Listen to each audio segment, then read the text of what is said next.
we're definitely very fortunate with both the men's and women's classes that we've got coming in. It's a talented group.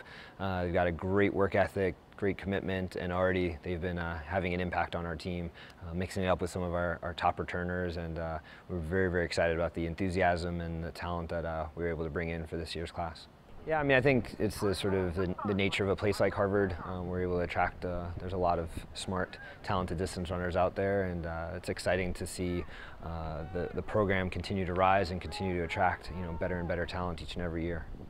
Dan Chenoweth obviously leaves big shoes to fill, but at the end of the day, we were kind of middle of the pack with him. And I really feel that as a men's team, we're ready to actually take a pretty big step now, because we can't rest on, having Dan up front. A lot of guys now need to step up, and I think that's going to actually really help us as a program.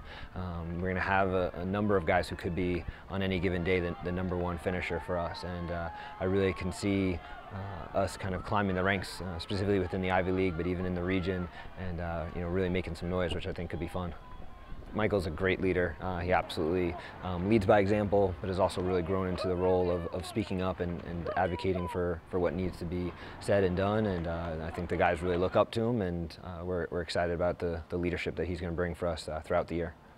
Claire, similar to Dan, big shoes to fill, but I think, similarly, we've got a number of young ladies on our team who feel that on any given day they could be the #1 runner, and I think that's going to help make us a stronger, more competitive team. And we've got some great talent that came in, and on the women's side it's a little bit easier to make that immediate impact, because it's not as big a change going from 5Ks to 6Ks as it is for the guys going from 5Ks to 8Ks.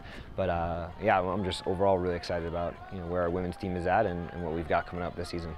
Kirsten's fantastic. She's already done quite a bit in terms of leadership and speaking up for what things we need to do as a program to really be competitive and really make sure we're all on the same page. So she's already been instrumental in setting things up for this year, and I've no doubt she'll continue to be a great leader for our women's program.